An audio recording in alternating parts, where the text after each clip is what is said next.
44 years of experience to help you manage your portfolios and protect your wealth. Remember to subscribe, like, and share these videos.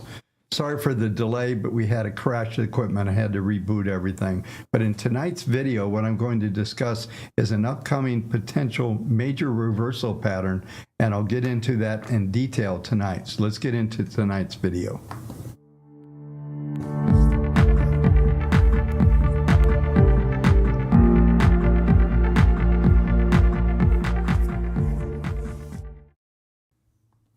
Welcome, everyone.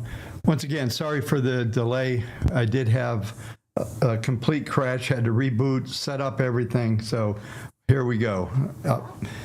So a couple of things that I want to talk about as we get into tonight's video before we get going. And hopefully after this late start, I'm just waiting for some folks to show up, but we'll just go ahead on this for the replay.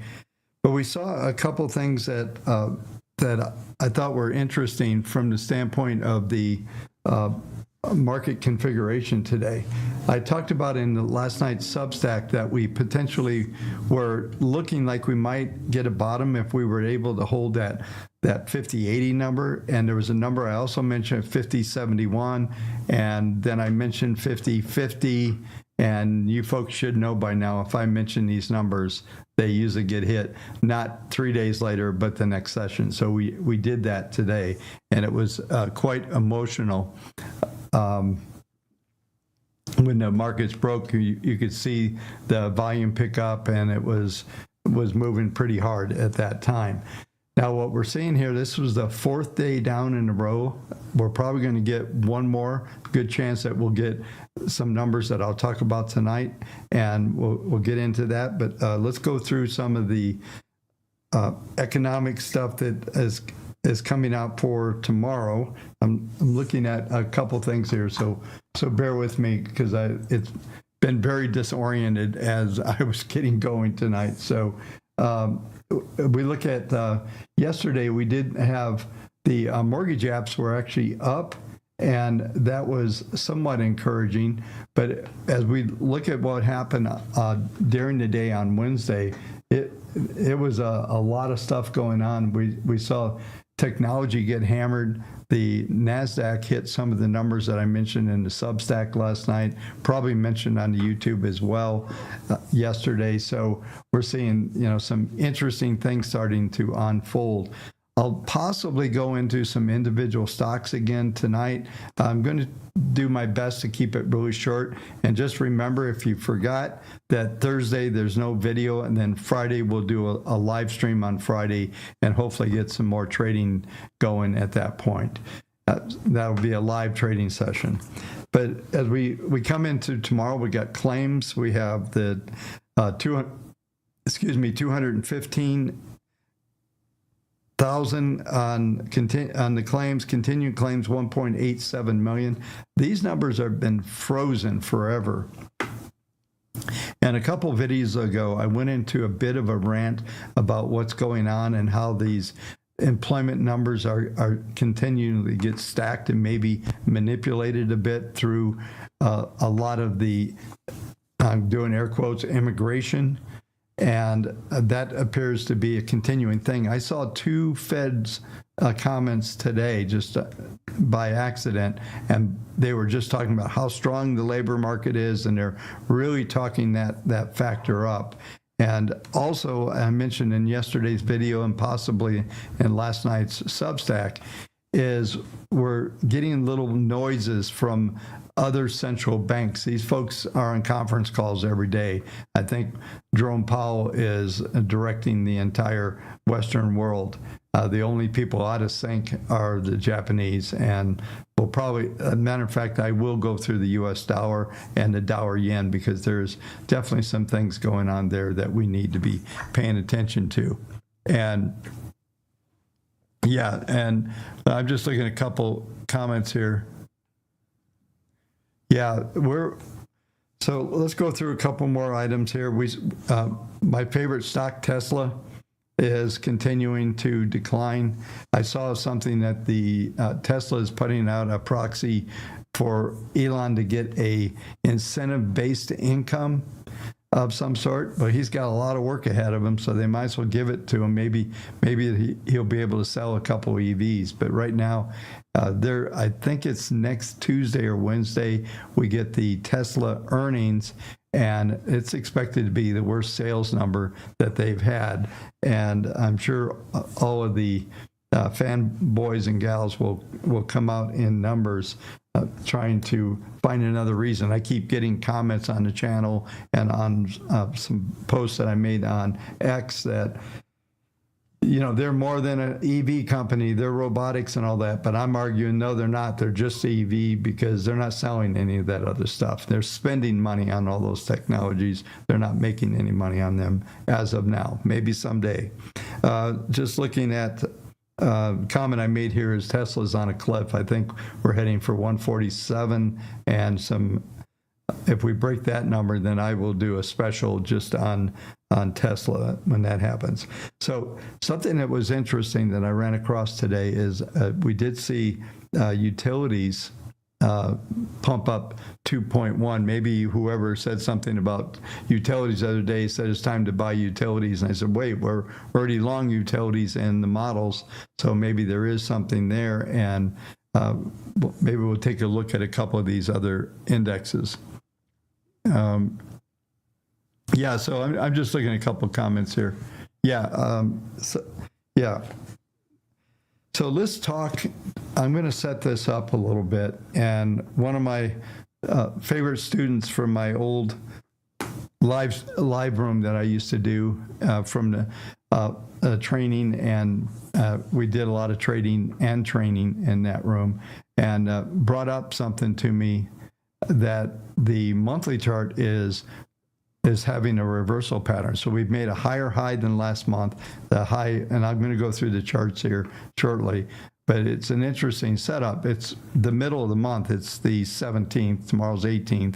So we've got a ways to go to get at least a reversal signal. But if we do get this, and I would argue that the WaveTech Database and everything is in full liquidation mode. The short-term trends have been completely crushed. And I was looking at something just, and I had this up here, so bear with me while I put this up on the other screen because I want to reference something. And I think it is fairly interesting. Of course, I grabbed the wrong link, of course. 1 second here. I had all this set up earlier, folks, so you have to bear with me.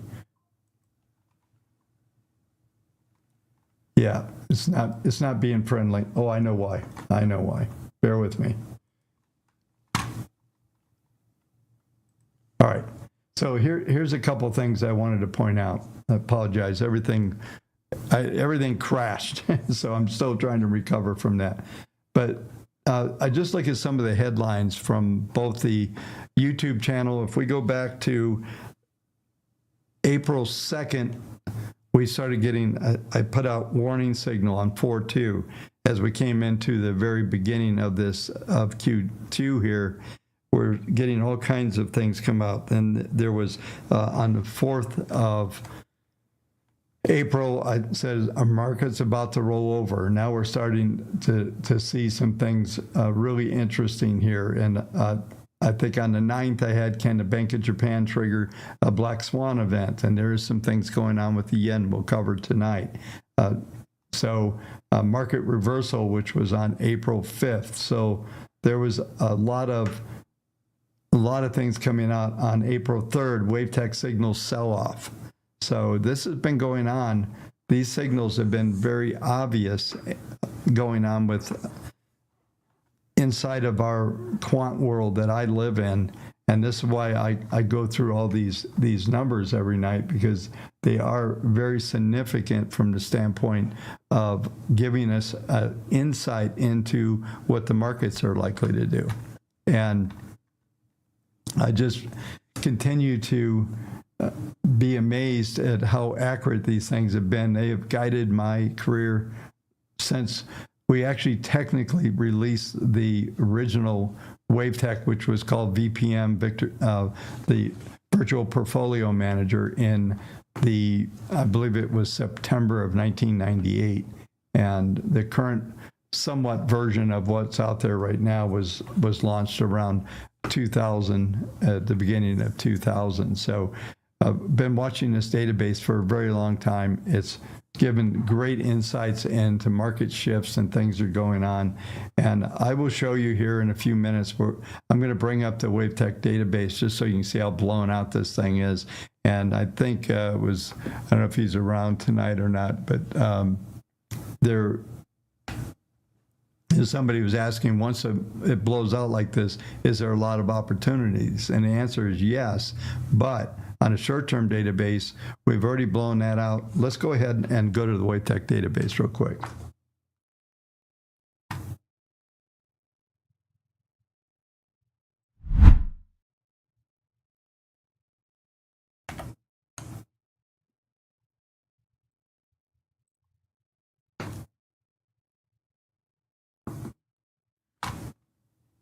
All right, so let's go over to the daily signals here. And what we're seeing is we are down to 11.92% bullish. And typically when we get down to this level, we could go to 8%, but it doesn't really matter from here, because what's happening is this is what probably 5-6 days ago I said we could get into full liquidation mode. That was a penetration of 22% on the bullishness. Once that happens, the whole bottom falls out. So basically right now, out of 15,000 symbols, there's 1,812 symbols that have long signals in them. And so there's virtually nothing out there. If we look at the sector, there's only one sector down below, which is energy, that still is long. It's been long for 41 of 48 days.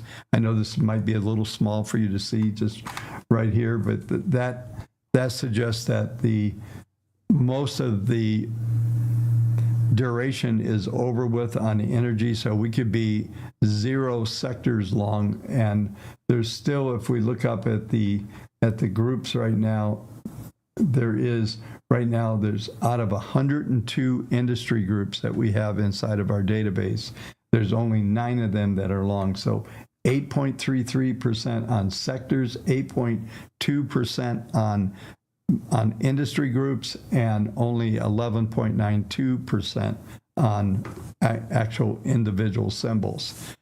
So this is what it looks like when the whole thing blows out. I'm going to bring up, and we'll go over to the weekly mode. Now we're a long ways from the intermediate starting to roll over here. We still have 12 of 12 sectors long on the intermediate.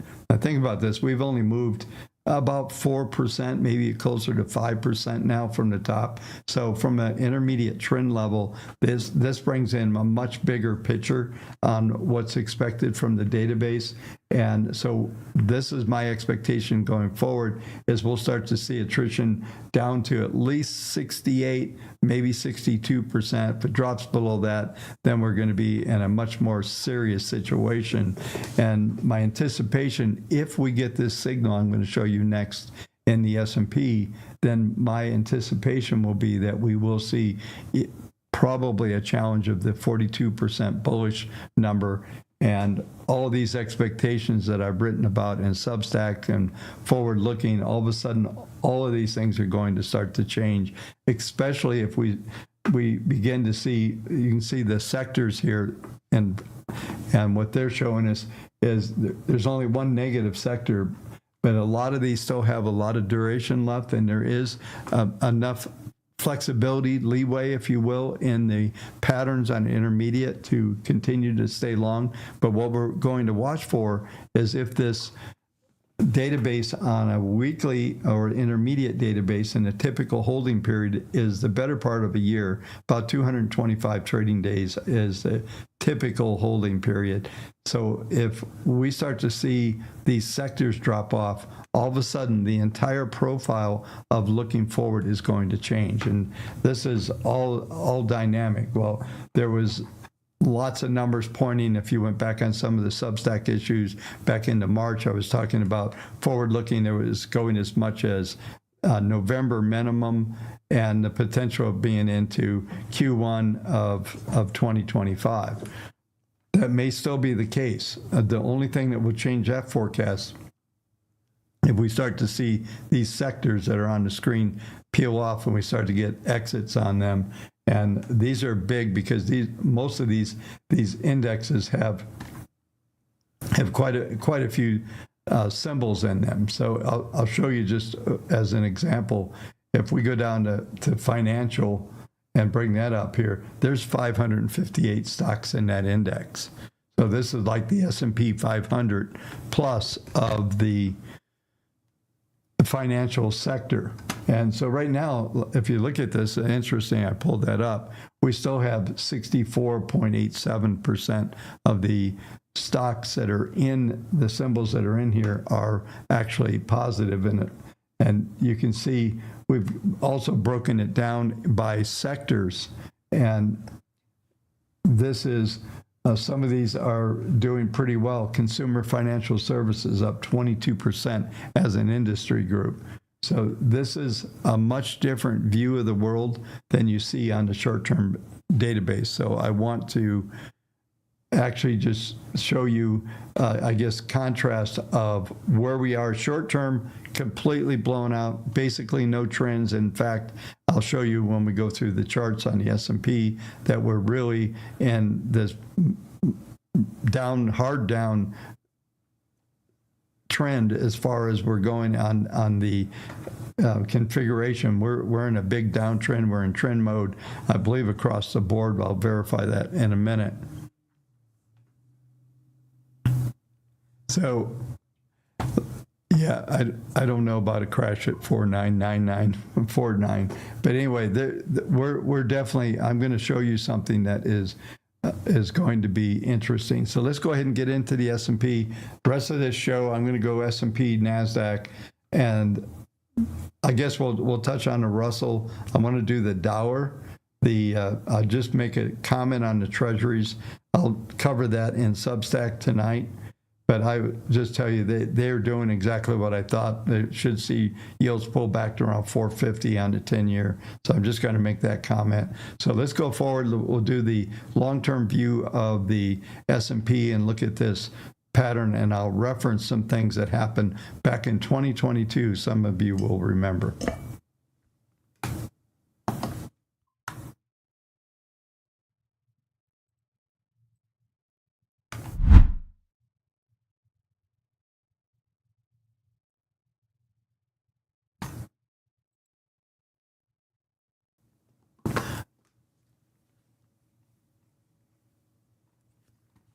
All right, so let's take a look at this.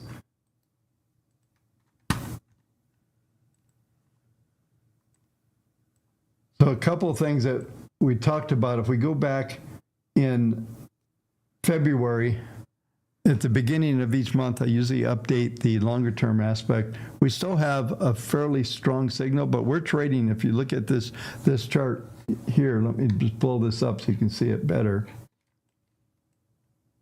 We're trading right at STX on a monthly basis, and we're middle of the month, and we'll take a look here, and that STX number is 5016. So far, we've had a low this month of 5007, and so that is telling you about all you need to know. But on the cash market, we have not had the reversal, so this will be a little bit of the controversy. Is if we go to the futures, we did have an outside reversal. So this is the monthly futures. Last month was 2275. This month we had a high of 3350. Last month's low was 5063, and the at 5063, so far we've had a 5047. So those were cash numbers I was looking at. So this is the numbers that I reference every day. So I will reference this in a second here. So when we start to look at the the patterns here, we're seeing PPM1 is cutting through its first derivative. This tells us that we have probably I'm going to call it a better than even chance of going to the 21-month moving average, which is the 40. I'm just getting a number here. 47. I'll get this right. 4760 is the number that is likely to be hit. I figured out early if we went to around this number in this range between 4775, 4760, that would be a 10.9% decline. So that would be the correction. And typically, I don't know who came up with these terms, that when you hear market's down 10%, we're in a correction. What they meant to say was the market's down 10%. We just had a correction. Typically, we'll get a bounce from there. One of the things that's being forecast, I'm going to go back to the cash so you can see this, is the forecast is for a continued downside into May, and I've been going on and on about this, that I see we can decline into May. If we were to get to these extremes in May, there looks like there should be an echo bounce starting into, as we come into July and August.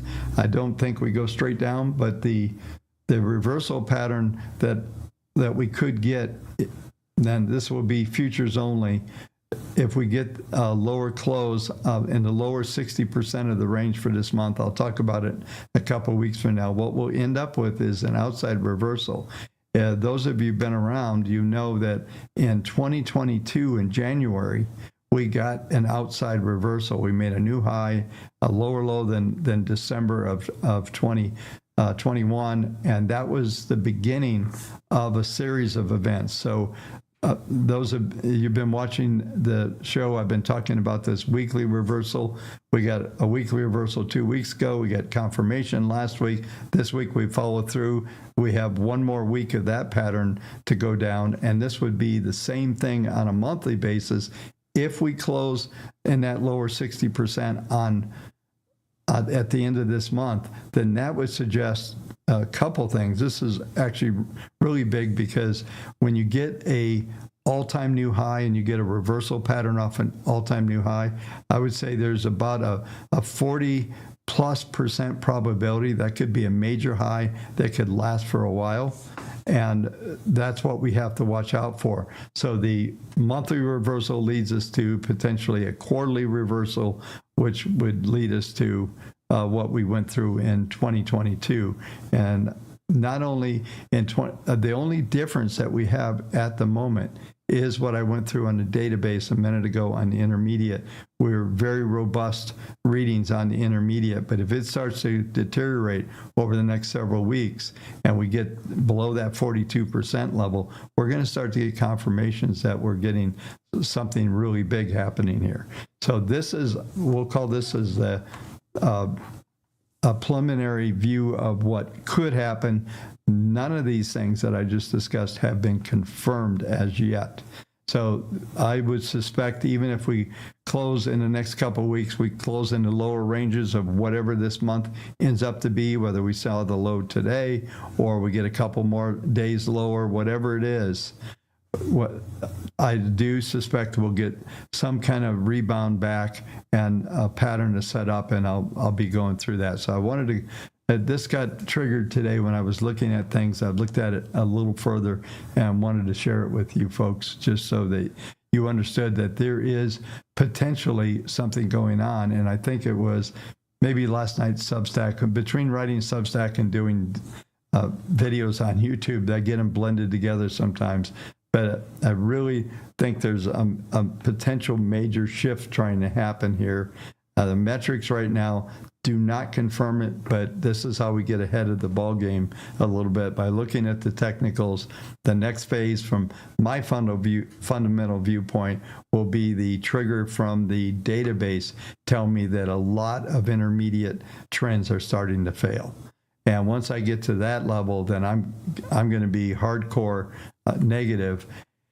And whether or not we just go to 47 50 or there's something bigger. There's some things out there I've been looking at that are a bit concerning, but from the standpoint of at the moment, we're probably coming back to the short term. Let's go back to a daily chart now. And this analysis that I'm doing right now will be fairly relative to the NASDAQ as well. So I'll tie all this together in just a minute. But we look at this steep decline here. If we go back to the high, we're going to argue that today is the fifth day of this pattern. But look at the algos. They're still, and I mentioned that it looked a little like it was going to be a little bit stronger, but this weakness that we've had just continues to perpetuate this trend to the downside. And right now we're running out of levels to go to. You can see that the market grid here squared off, and a lot of times I talk about this pattern. When it squares off, we get into a consolidation range. As it stands right now, we're probably locked into this range. I'm going to go into maybe a week from now. We could be coming in Monday, Tuesday, Wednesday, not necessarily still printing lows, but we are going to be underneath the 10-day moving average, which is going to be the primary supply number. So there's two ways to look at moving averages. When they're rising and you bounce, that's where you buy the bounce off the 10-period moving average. That is where the demand line, I call the demand line when it's rising. When it's declining like this is supply. So every time you get up against those numbers, you'll see a rejection around that level, whether it's a market grid number or a moving average number, and then we'll start to retest the lows. Maybe we set up a low and there's a retest, and then there's a final low. Typically, you don't just print a low and it reverses. It happens, but typically there's going to be what I call an echo rally, and then a retest of that low to see if that is going to hold. If it holds, then we can see a pretty substantial move from there. But I think with the data, I'm just going to tie all this together. I just told you the database is deteriorating on the intermediate. We've already seen the blowout of the daily models. So everything is saying that any kind of rally we get is going to be a muted situation versus some big, rip your face off rally. There's actually nothing out there that looks like could stimulate that. We've got geopolitical risk everywhere right now. And the amount of controversy around what's going on in Israel and Iran and what everybody thinks, it's I would say sentiment is pretty negative. So you're going to see bounces, but you're not going to find some magical reason, I don't think, unless there's a peace all of a sudden declared and we're going to be nice to each other and all that. Doesn't look like it. The Iranians and the Israelis have been fighting for millennia. It's like a Star Wars movie. So you really have to understand that there's some deep things going on there, and there has been for a long time. So don't expect any kind of immediate fix there. And it's almost like the shroud of darkness has come over the markets from a market sentiment standpoint, if that makes sense to you. Then it's like I can't get excited about anything here. So I think a lot of negative sentiment will continue. It's going to take a lot to turn this thing around now because there's some serious momentum building. Like I said, when we get into Friday's run on the database, then we're going to be able to really tie everything together. So I went into a lot of detail, just kind of unpacking what I've been looking at. And from a trading standpoint, like I said, I'll lay out the best I can tonight in the Substack when I write that. I'll try to get it out before the London Open. I usually don't make it, but I'll do my best to get it out. Just depends on how the rest of my day goes from here. So let's do this. Let's cover the NASDAQ. We'll touch on the Russell, just bring it up for a minute. We'll go through the Dow or yen, because I think there's something that we need to talk about there as well. So let's go ahead and go to NASDAQ.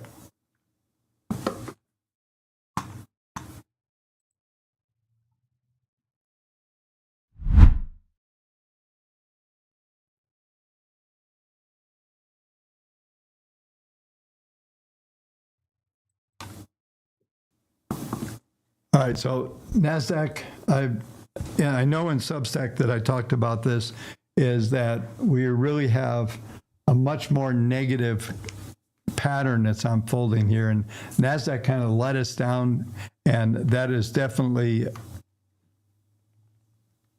driving most of the sentiment.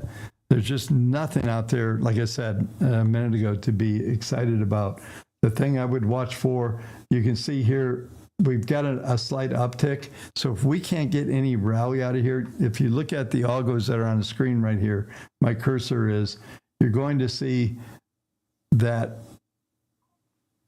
the projection is for today to have some strength, but then right back to the weakness as we go through the rest of the week. Now, I mentioned economically, there's nothing really coming out. We've got the claims and the continuing claims. Those are numbers we see every week. The projection numbers are virtually the same numbers we see every week. I don't see any surprise coming from there.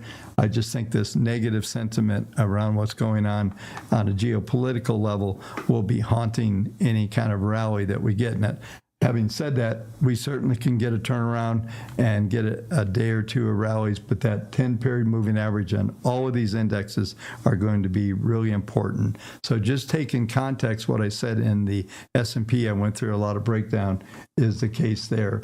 I don't think, I'm just going to flash to a monthly. Yeah, we didn't get an outside reversal on the monthly chart, but we did get it, like I said, on the S&P. Let's go ahead and just go to the Russell.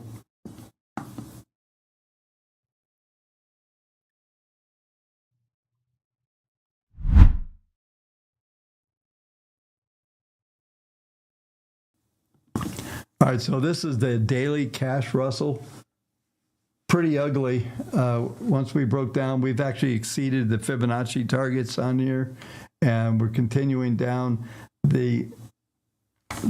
A lot of times, like I said, when we looked at the market grid on the E-minis on the S&P, we saw a flattening of the market grid. Typically, you set up a range from that standpoint. That will be from the standpoint of this pattern, we would just use this market grid. I'll make sure I've got it on the screen on the far right. It's small so you can see it. I put that out in the Substack every night. By the way, kendallreport.com/newsletter will get you to sign up. There's a free trial for a week. It's $8 a month, so not asking a lot. It supports the channel in a big way. I appreciate it. So but this pattern just looks like it's continuing. You can see the forecast of the moving averages are continued down in this pattern. So there's definitely a switch going on.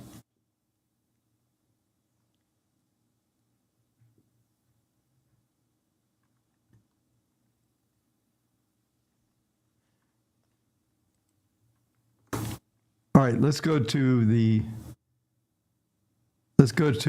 dollar.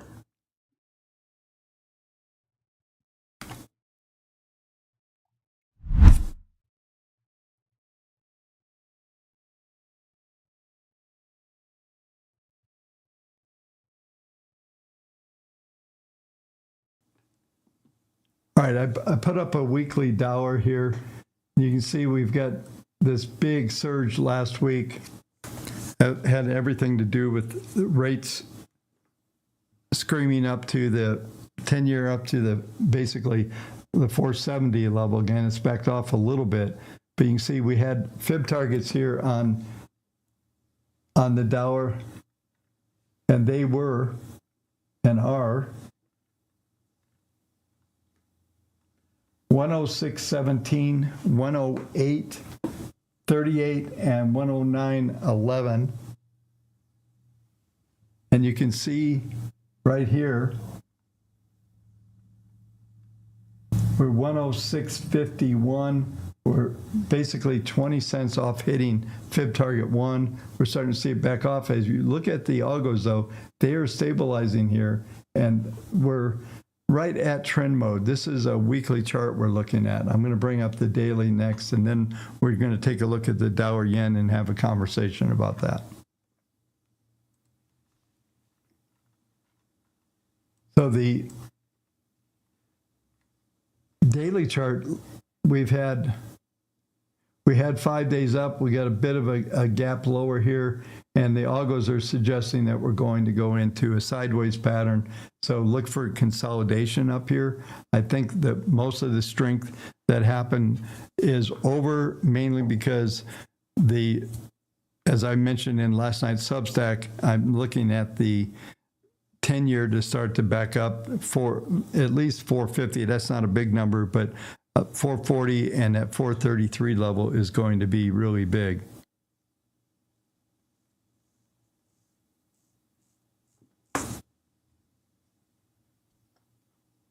So let's do the Dow or yen.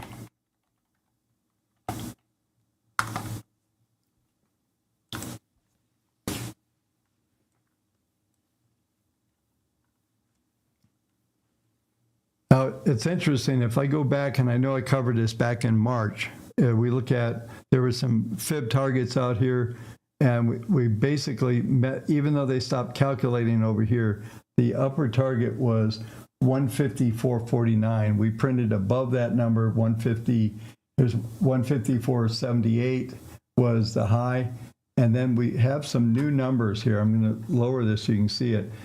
This is the number I talked about before. It's basically 156.28, 158.37, and then we have 159.69.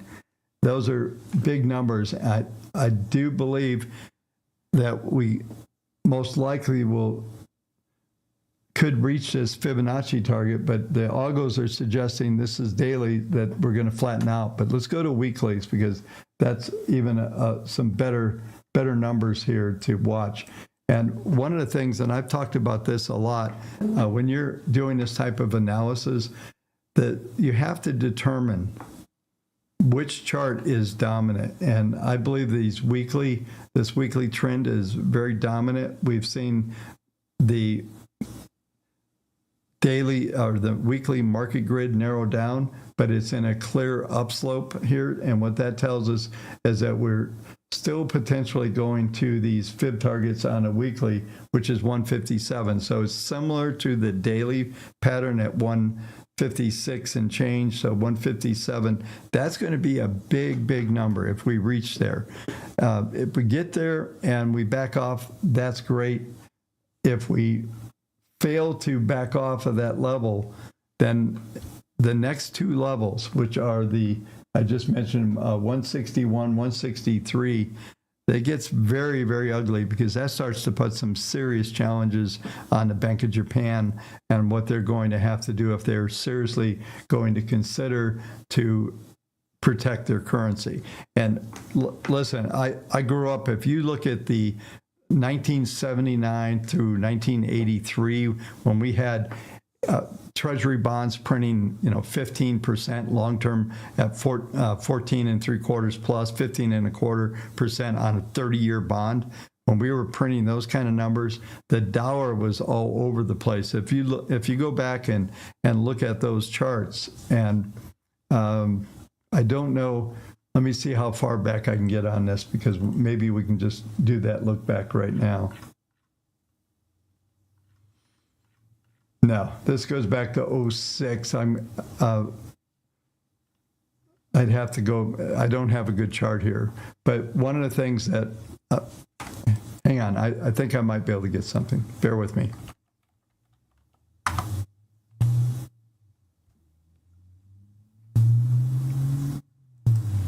There's one of these that have much better.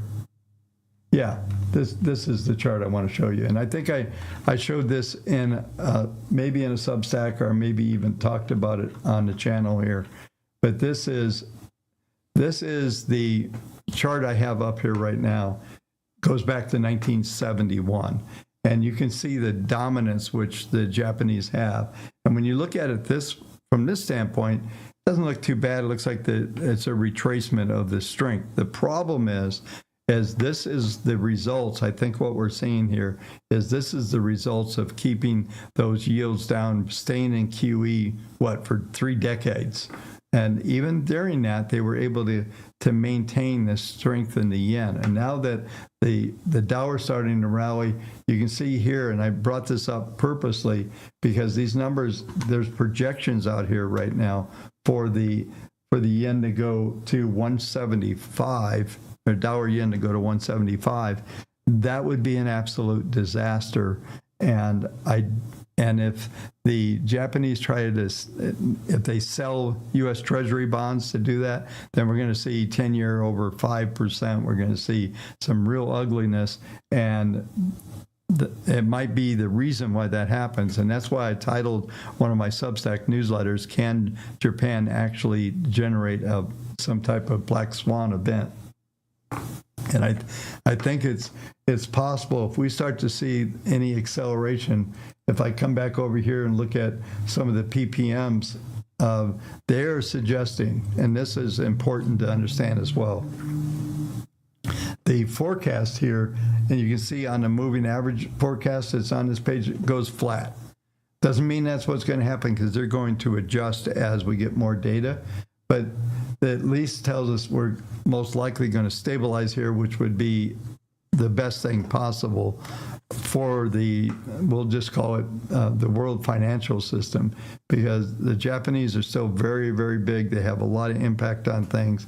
And if they start to sell too many bonds and we've got all this debt, we could get in trouble on debt.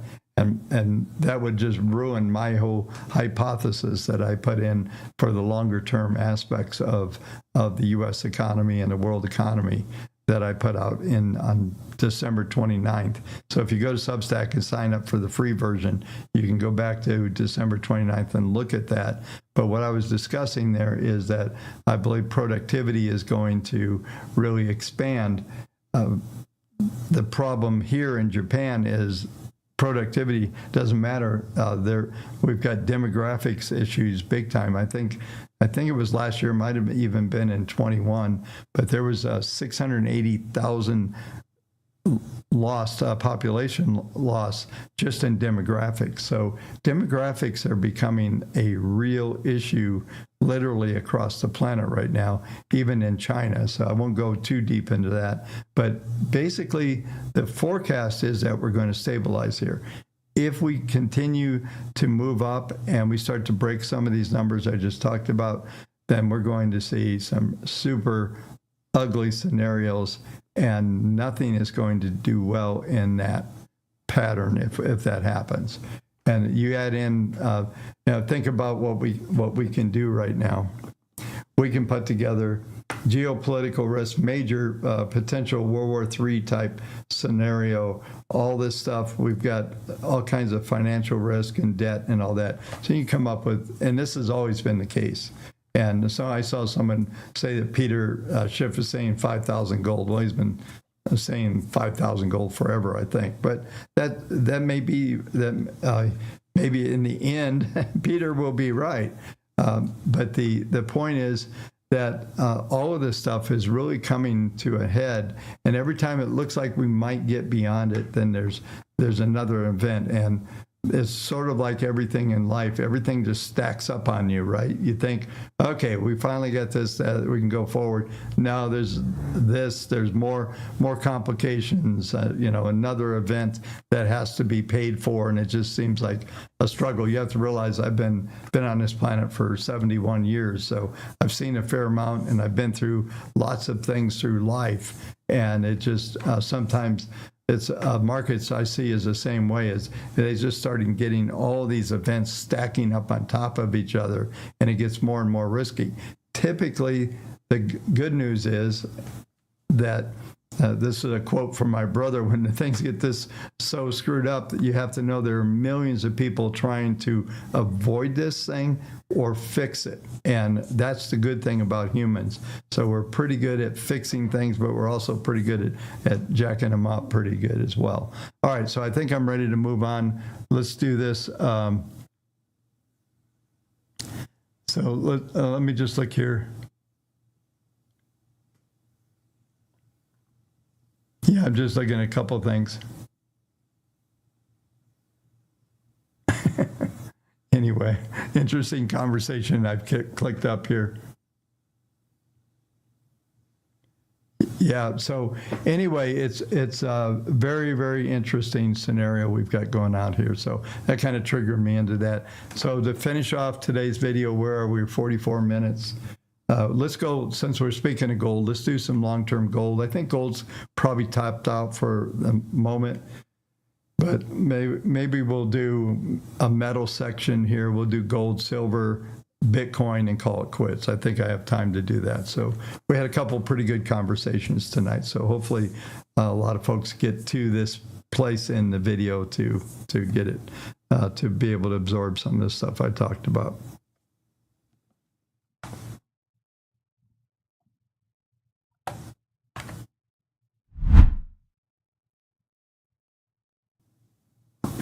Might as well stick with this long-term chart. Speaking of gold, it's interesting because for the most part, we've satisfied the pattern here. I'm trying to just broaden this out so we can get a better view. But if you look at the algos are still suggesting we have Fibonacci targets up here right now for 2579 is the upper number. I don't believe there's any numbers above that. You could argue this pattern here is still valid. Let's see what these numbers are. 2809 and 3000. So there's a potential swing objectives here for us to see this number. But if you look at this, a monthly graph, no other S&P algos or anything on there, but the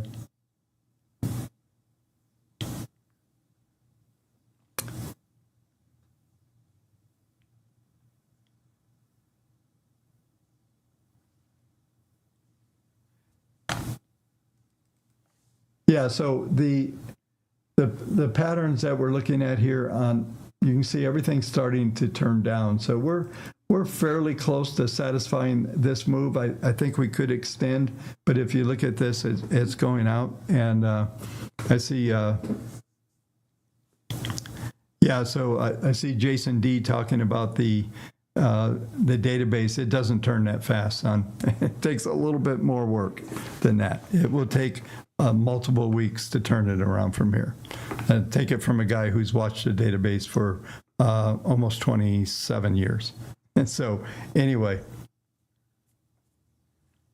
but this pattern, just like it's interesting because just like with the yen, we're looking at exactly the same scenario where it still got a roll peak, and it's got a peak, and then it looks like it wants to roll flat. So it's probably, when Peter starts yelling the next higher numbers, then it's usually the top of that. So I don't mean to keep the Peter Schiff thing going, but the patterns are still very positive. Everything looks pretty good. Let's go over and let's just I just want to go long term here, and then we'll move on. But this is just like, I have a debate with one of my institutional clients from time to time, and this is silver. I hate to say it. I know all the J.P. Morgan stuff, all the conspiracy. There's silver everywhere. Okay, let me just say that. You're mining copper, you find silver. You're mining gold, you find silver. You just, silver's everywhere. It's not a precious metal, and it's not scarce of any sort. And so while it does have some upward projections, look at the different patterns. Just look at this pattern here. Let's go back here and look at that nice upward slope trending pattern back to silver.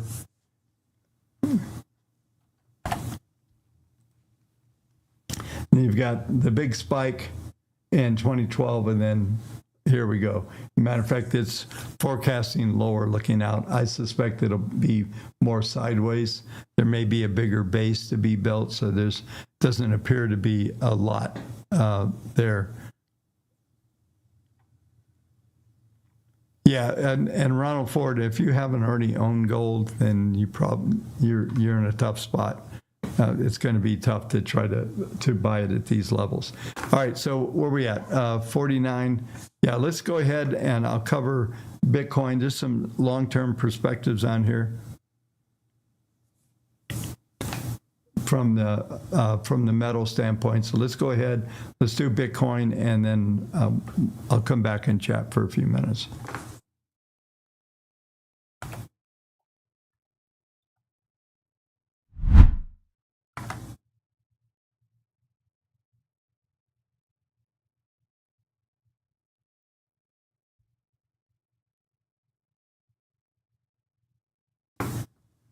All right, we're staying with this long term. This is a monthly chart of Bitcoin. If I go back, these fib targets were projecting a year ago, and the targets were 55, 71, and 80,850.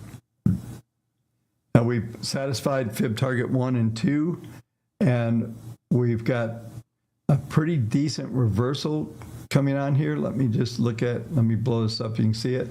We got this big bar here, and now we've got an inside bar. Typically what will happen on these, the month of May is going to be very important from the standpoint of what kind of configuration we get. And this, I have to go through, you folks have to put up with me again tonight, because I need to draw, this is a volatility bubble that is not going to make a lot of people happy when I say this from the standpoint of I guess the Bitcoins, the halving event. The halving event is going to be probably contrary to what everybody thinks. I think the bias is strongly, it's very bullish. We did see prices dip down into the 59 handle. I thought we had a chance last night, but we had to hold 70,600. But let's just look at this pattern. Let me draw something in. I'm going to blow this up so you can see it just a little bit better. So this is that volatility pattern that I talk about all the time. But this is what's likely to happen with the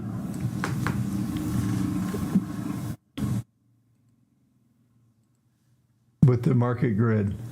We're likely to get this doing exactly like this.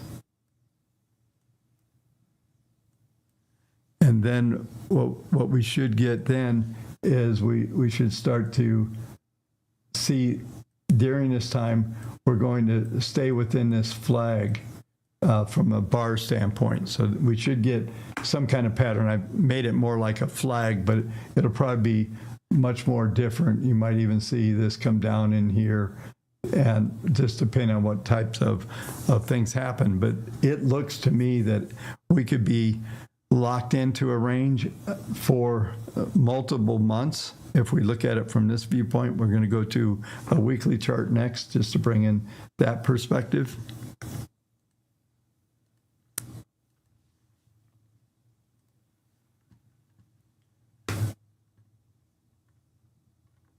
Yeah, weekly was doing good until today. And we were able to break down to 59,672, and we're almost down to the extreme on the weekly, which is right now on a market grid standpoint, we're looking at 59,744 was S3, STX is 57,889. I'm not sure we get down there, but we also have a fib target down here as well, and that's 56,735. So we're getting down to these extremes. Now this is a weekly. Let's bring up the algos.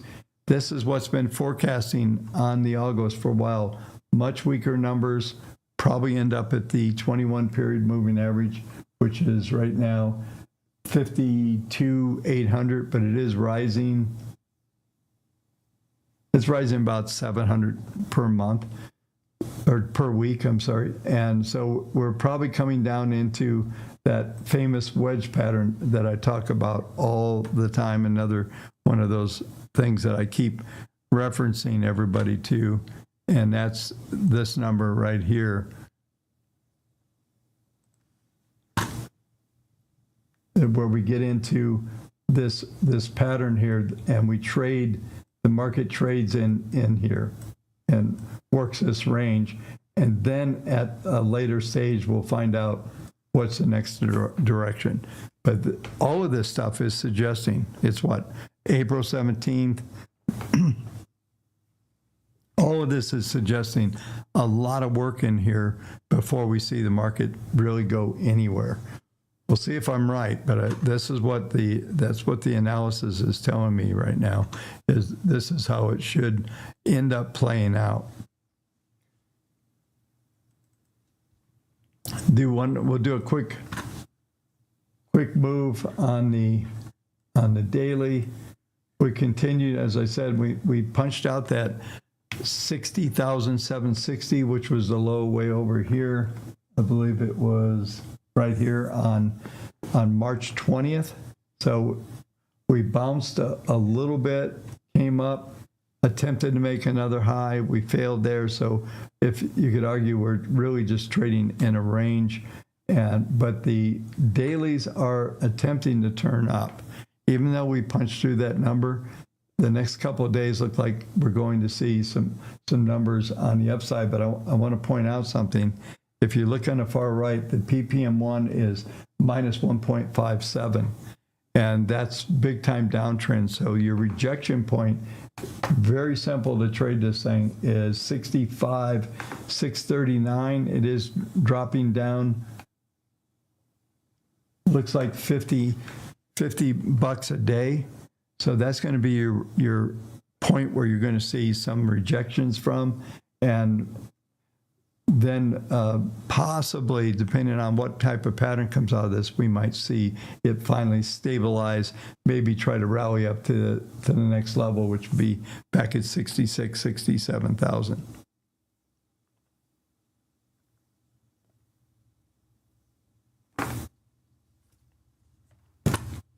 Yeah, and John, that's exactly what this, if we go back to the weekly, that's what the weekly is telling us, is that there's going to be a downtrend for a while, and probably into mid-year. I don't know for the year, but there'll be some bounce. There's going to be a bounce. There's a lot of interest in this market, so we'll see how it all plays out.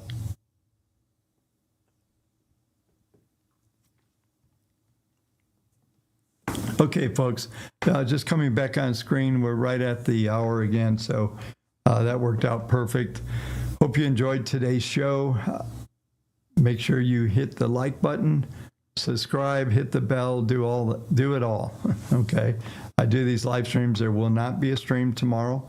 There will be one on Friday, which will be live at 2 p.m. Eastern time, and that will go from there to the close.